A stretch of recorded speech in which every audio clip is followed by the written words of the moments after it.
Love doesn't always announce itself with grand gestures or three little words spoken at just the right moment. Sometimes it lives in the quiet spaces, in a hesitation before someone speaks, in a message that almost gets sent and then doesn't, in the small, unspoken things that never quite rise to the surface. This is especially true when you're dealing with someone who leans avoidant in how they attach to other people. These are individuals who genuinely crave closeness. They long for connection just like anyone else. Despite the stereotypes, they are not emotionally empty, incapable of love, or destined to spend their lives alone. Beneath the calm exterior that many people associate with avoidant attachment is often a very human desire to be understood, accepted, and deeply connected to someone who feels safe. They imagine what it would be like to have a relationship where they can finally let their guard down. They want companionship. They want loyalty. They want someone who chooses them. But when that connection begins to move from fantasy into reality, something inside them suddenly shifts. The very thing they've been hoping for starts to feel frightening. It's almost as if two different forces wake up at the same time. One part of them leans toward intimacy, wanting to spend more time together, wanting to hear your voice, wanting to build something meaningful. The other part immediately begins scanning for danger. Their nervous system starts asking questions they may not even realize they're asking. What if I become too dependent? What if they expect more from me than I can give? What if they leave after I finally trust them? What if I lose the freedom I've worked so hard to protect? These fears don't always appear as clear thoughts. More often they surface as tension, restlessness, irritability, or an unexplained urge to create distance. Suddenly, they feel overwhelmed by conversations that used to feel effortless. Plans for the future become uncomfortable. Spending several days together feels emotionally exhausting, even if they deeply enjoy your company. This is where many partners become confused. They think everything was going so well. Why are they suddenly pulling away? From the outside, it can look like the avoidant person changed their mind overnight, but internally, they may still care just as much as they did before. The difference is that the relationship has reached a level of emotional significance that activates old protective patterns. For someone with avoidant attachment, closeness is rarely just closeness. Closeness often represents vulnerability. Vulnerability represents uncertainty, and uncertainty feels dangerous. That's why the panic isn't necessarily about you. It's about what intimacy awakens inside them.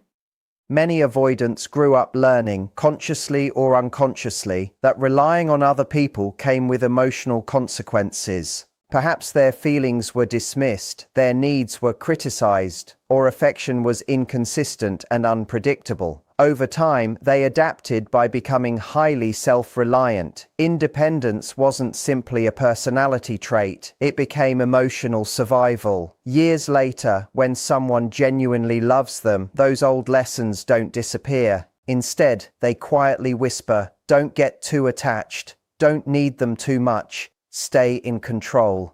So even while they are falling in love, another part of them is preparing an escape route. This creates an exhausting inner conflict. They miss you when you're gone, but they feel overwhelmed when you're always there. They enjoy emotional intimacy, but too much of it leaves them feeling exposed. They appreciate affection, but constant reassurance can start feeling like pressure instead of comfort.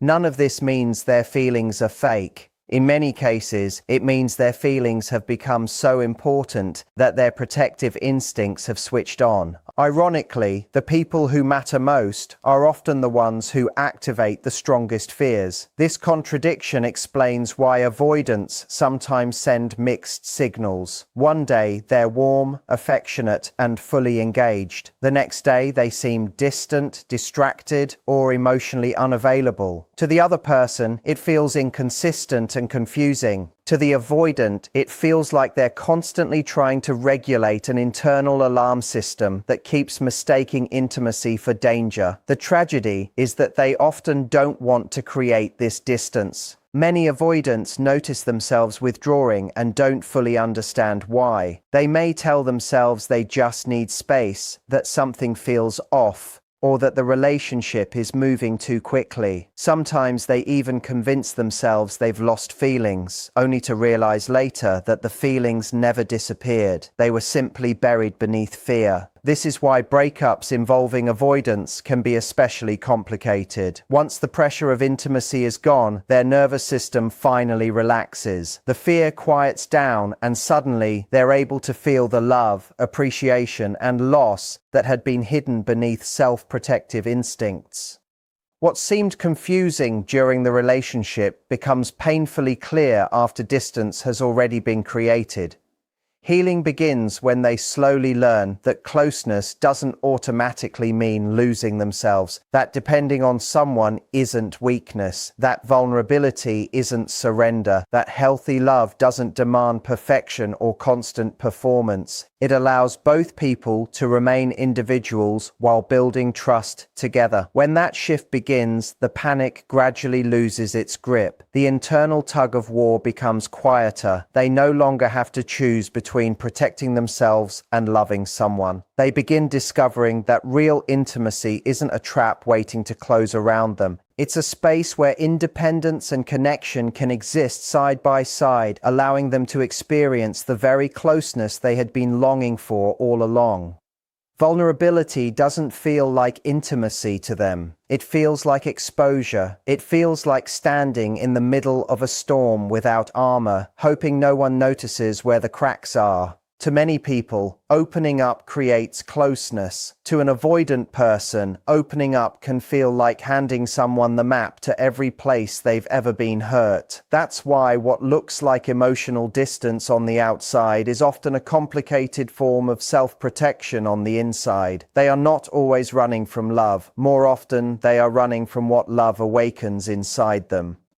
For someone with an avoidant attachment style, closeness can activate old survival strategies that were formed long before the current relationship existed. Maybe they learned as children that expressing emotions brought criticism instead of comfort. Maybe they discovered that depending on others only led to disappointment, rejection, or feeling controlled. Whatever the origin, their nervous system quietly reaches the same conclusion again and again. Stay independent, stay composed, don't need too much, don't reveal too much. If you don't need anyone, nobody can hurt you. This is why vulnerability doesn't register as safety, it registers as risk. Imagine what happens when someone begins to genuinely care about them. At first, everything may seem exciting. They enjoy the conversations, they appreciate the attention, they feel the spark of possibility. But as emotional investment grows, another voice begins whispering beneath the surface. What if they leave? What if they discover I'm not enough? What if I lose myself? What if this relationship becomes another source of pain? These questions rarely arrive consciously. They appear as feelings rather than thoughts. Suddenly, spending every evening together starts to feel suffocating. Text messages that once felt comforting now seem demanding. Simple conversations about the future begin creating invisible pressure. Nothing about the partner necessarily changed. The avoidant person's internal alarm system simply decided that emotional closeness has reached an uncomfortable level. This creates one of the greatest paradoxes in avoidant psychology. The more they care, the stronger the temptation to retreat. To someone on the receiving end, this makes very little sense. Love usually inspires more openness.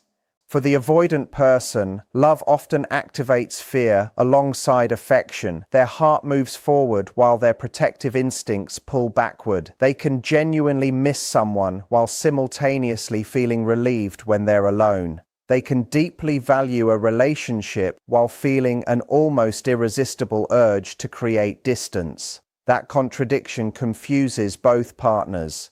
The partner may think, if they love me, they wouldn't disappear. The avoidant person quietly wonders, if I stay too close, will I lose myself? Neither side fully understands the other's emotional reality. What makes this struggle especially painful is that avoidants often wish they could respond differently. Many recognize that they push away people they actually value. They notice themselves becoming colder after moments of emotional closeness. They hear themselves changing the subject whenever conversations become deeply personal. Yet these reactions happen so automatically that they feel less like choices and more like reflexes. It's similar to pulling your hand away from something hot before consciously deciding to do it. Their nervous system acts first. Their rational mind catches up later.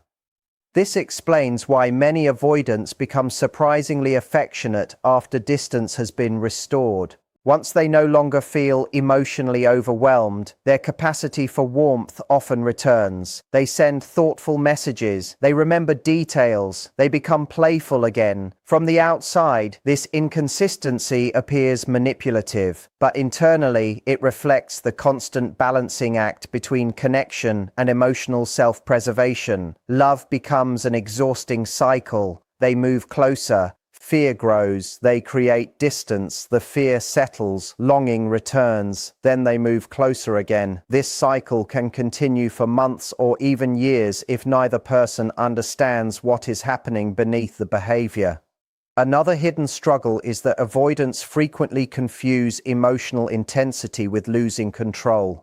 They value competence, independence, and self-sufficiency because those qualities help them feel safe for much of their lives. Depending on another person feels unfamiliar. Needing reassurance feels uncomfortable. Missing someone intensely can even create shame. Instead of saying, "I'm scared you'll leave," they tell themselves, "I just need more space." Instead of admitting, "I'm overwhelmed by how much I care," they convince themselves, maybe this relationship isn't right. Instead of asking for comfort, they withdraw until the uncomfortable emotions fade. This isn't because they lack emotional depth. Ironically, many avoidants feel emotions very intensely. They simply learned that expressing those emotions was unsafe. Their feelings remain locked behind carefully built emotional walls, visible only in brief moments when those defenses accidentally come down. Sometimes those moments appear late at night during honest conversations. Sometimes they appear after a breakup, when the pressure of intimacy has disappeared. Sometimes they appear years later, when they finally realize how much someone meant to them. By then, the opportunity may already be gone. This is one reason avoidants are often misunderstood. Their external behavior rarely matches their internal experience. Someone may assume they never cared because they remained calm during conflict or because they didn't chase after the relationship ended. Yet internally, they may replay every conversation, question every decision, and carry silent regret for a very long time. The difference is that they process grief privately. Instead of reaching outward, they retreat inward. Instead of crying in front of others, they distract themselves with work, hobbies, travel, or routines. Their pain becomes hidden beneath productivity and emotional restraint. Healing begins when vulnerability slowly stops feeling like danger. That transformation doesn't happen because someone pressures them to open up. It happens when repeated experiences teach their nervous system a different lesson. They discover that expressing fear doesn't always lead to rejection, that asking for reassurance doesn't automatically create shame, that healthy closeness doesn't erase independence. They learn that intimacy and freedom are not enemies. Real love doesn't demand perfection from an avoidant person. It invites safety, consistency, and patience while still respecting healthy boundaries. At the same time, healing also requires the avoidant individual to recognize that every instinct to withdraw isn't necessarily protecting them. Sometimes those instincts are protecting old wounds instead of present reality. The deepest battle isn't between love and independence. It's between the past that taught them vulnerability is dangerous and the present that offers the possibility that vulnerability in the right relationship can become the very bridge to the connection they've secretly wanted all along. If you've ever loved someone who seemed to vanish the second things got emotionally real, you already know this feeling. You know what it's like to lie awake wondering whether they ever cared at all, replaying conversations and silences, trying to find the hidden meaning behind behavior that never quite adds up. Here's the thing though, an avoidant person rarely announces their feelings outright. They're not going to chase after you, beg you to stay, or spell out their emotions in a neat, tidy confession. But the absence of those words doesn't mean the feeling isn't there. In many cases, an avoidant partner is carrying love that runs deeper than even they're willing to admit to themselves, let alone to you. So let's walk through 5 quiet but telling signs that someone with an avoidant attachment style still loves you, even while they're too afraid to say it out loud. This isn't about grasping at straws or convincing yourself of something that isn't real. It's about learning to read the silent, coded language that avoidant people speak when their hearts are involved, but their mouths won't cooperate. The first sign shows up in the way they stay connected to you, even while putting distance between you.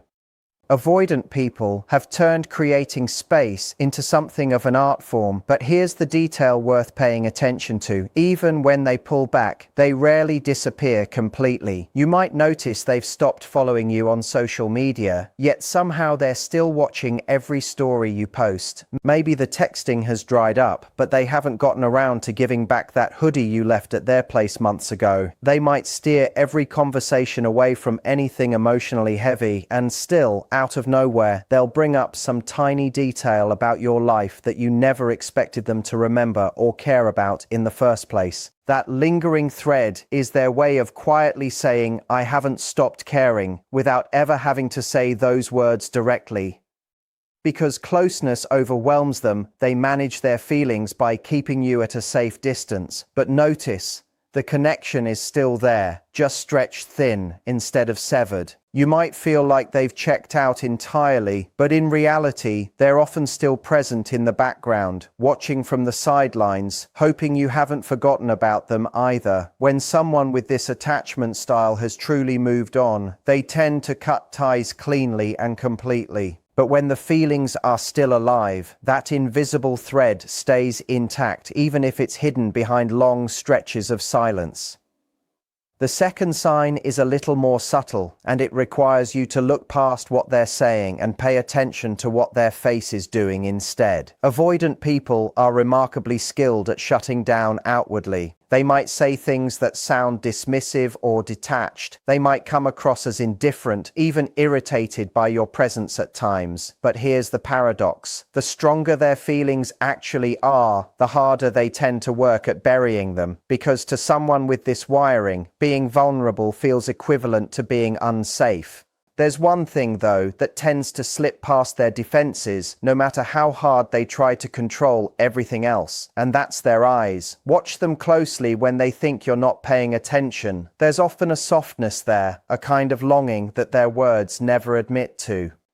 You might catch it in a pause that lasts just a beat too long, in a glance they think went unnoticed, in the way their expression brightens when you laugh before they catch themselves and look away. People with avoidant patterns usually aren't cold at their core. They're frightened of rejection, frightened of losing control over their own emotions, frightened of needing another person more than they feel comfortable admitting. So they put on a mask of detachment as protection. But real feeling has a way of seeping through even the most carefully built walls. Keep your attention on those small cracks. That's usually where the honest version of them is hiding. The third sign to watch for is when they start manufacturing odd little reasons to stay in touch with you. Think about it logically. If someone has truly moved past their feelings for you, they tend to disengage fully and completely. There's no lingering, no loose threads. But when the love hasn't actually gone anywhere and they're simply too afraid to name it, you'll often notice them inventing strange, seemingly pointless excuses just to keep some form of contact alive. Maybe they'll randomly message you asking where you got a jacket you wore half a year ago. Maybe an old inside joke resurfaces out of nowhere in a text. Maybe a meme lands in your inbox that only the two of you would fully understand. None of that is accidental, and it's not just idle chit-chat either. It's their roundabout, indirect way of saying, "I've been thinking about you," without risking the vulnerability of saying it plainly.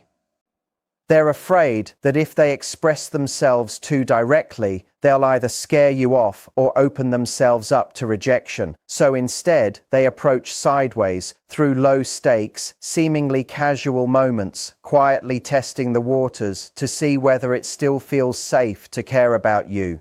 These small reach-outs might not feel particularly romantic or meaningful on the surface, but for someone who struggles with vulnerability, sending that message is a genuine act of courage, even if it doesn't look like one. If they truly didn't care anymore, they wouldn't bother reaching out at all. Their silence wouldn't be interrupted by these little breadcrumbs. But once you start noticing this pattern, understand it for what it is, proof that the feelings never actually left. They've simply been hiding somewhere safer, waiting for the right moment to resurface.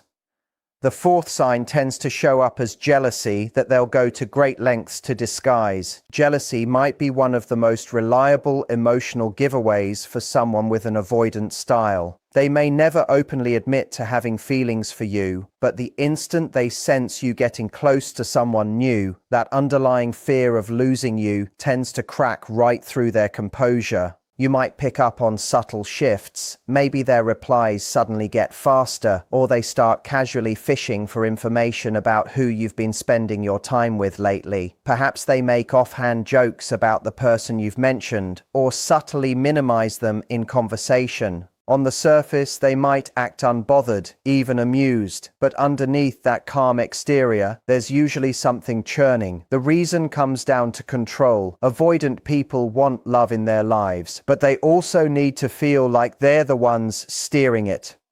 The moment someone else enters the picture and threatens that sense of control, it rattles them deeply. It's not necessarily the fear of being abandoned that hits hardest. It's the fear of being replaced by someone who's simply more comfortable expressing affection openly. That fear tends to manifest as a kind of quiet internal alarm. They won't plead with you to stay, and they certainly won't make a scene. Instead, they'll play it cool, act like none of it matters to them, but if you watch closely enough, you'll notice their entire energy shifts. And in that shift, the truth becomes pretty clear. They still care about you, and the possibility of losing you unsettles them more than they'll ever let on. The fifth and perhaps most revealing sign is when they let their guard down completely in rare, unguarded moments, and then retreat right back into themselves afterward. This might be the clearest window you'll ever get into what an avoidant person is actually feeling deep down. Every so often, there are flashes of unexpected honesty. Maybe it happens late one night when they admit to something they've clearly been holding on to. Maybe it's a text where they let slip that they miss you. Maybe it's a phone call where, for just a few minutes, you're talking to the version of them that feels real, open, unguarded. The person you always suspected was buried somewhere beneath all that emotional armor. And then, almost predictably, they disappear again. They pull back. They go quiet. This cycle is incredibly common among people with this attachment style. They gather up enough nerve to step outside their emotional comfort zone for a moment, only to be hit with how exposed and unsafe that openness makes them feel. So they retreat back into their shell and seal the door behind them. But that moment where they let you in was real. It wasn't a performance, and it wasn't some kind of mixed signal meant to confuse you. It was love. briefly finding the courage to show itself. If there was truly nothing there, those moments simply wouldn't happen at all. They wouldn't have felt safe enough, even for a few minutes, to lower their guard around you. So if you've experienced those rare pockets of closeness with them, a moment where they said something honest, where the walls came down even briefly, trust that what you witnessed was genuine. They just haven't figured out how to live in that kind of openness on a consistent basis yet. And for some people, that's a skill that takes a very long time to build, if it ever fully develops at all. Now, here's the part that matters most, and it's something worth really sitting with. Loving someone who's avoidant doesn't mean signing up for endless patience or waiting quietly in the background while they slowly work through their own internal conflict. You deserve a relationship where love flows both ways, where connection doesn't come wrapped in confusion and pain. But if you find yourself trying to make sense of why someone who once seemed to genuinely care suddenly disappeared, or why they keep circling back into your life without ever fully committing, understand that it's rarely because the feelings were never real. More often, it's because love itself feels frightening to them. It brings every old wound to the surface, every fear rooted in childhood, every part of themselves they were taught early on to keep hidden away. Their silence isn't a sign of emptiness, it's fear wearing a disguise. Their tendency to withdraw isn't indifference, it's a form of self-protection, however flawed. They love, but they love with their defenses raised, bracing for impact even when none is coming. And sometimes, the depth of what they feel doesn't fully register with them until you've already started to walk away. So what do you actually do with all of this understanding? The first and most important step is that you stop chasing. This part is non-negotiable. The harder you pursue someone with an avoidant attachment style, the further they tend to retreat, not because they dislike you, but because being pursued intensifies the very pressure that overwhelms them in the first place. Instead of chasing, try standing still. Give them the space to sit with their own emotions without your involvement pulling at them. Create a steady, calm presence that communicates something like, "I'm not going anywhere, and I'm also not going to force this, but I won't wait forever either." At the same time, focus on building your own sense of emotional security, because real love was never meant to feel like solving a puzzle or navigating a maze. Then watch what they actually do, not what they say. Watch how they behave once you stop trying to fix things, stop over-explaining yourself, and stop trying to prove your worth to them. If the feelings are genuine, and very often they are, they'll start to feel the weight of your absence far more intensely than they ever felt the pressure of your presence. And little by little, they may begin moving toward you again, not out of guilt or reaction, but as something closer to a real conscious choice. At the end of the day, people with avoidant attachment styles are often capable of loving with tremendous depth, so much depth, in fact, that it terrifies them. But love that stays buried for too long eventually withers away entirely. You can't force someone out of hiding, no matter how much you want to. What you can control is whether you spend your time waiting outside a fortress that may never fully open, or whether you choose instead to walk toward a love that doesn't need to hide, one that's willing to stand in the light with you. If any part of this resonated with you, know that you're far from alone in this experience. Relationships with avoidant partners can be some of the most confusing, emotionally exhausting, and yet strangely beautiful connections a person can go through. But having language for what's actually happening beneath the surface can offer real clarity and maybe even a bit of peace. If you've lived through any of these patterns with someone you cared about, share your experience. Sometimes putting words to it helps more than we expect. And if this kind of content speaks to you, stick around for more on navigating avoidant relationship dynamics, working through emotional healing, and learning how to build the kind of connection that doesn't require you to shrink yourself to be loved. Love isn't always loud, but it's always, in some form, searching for a safe enough place to finally be heard.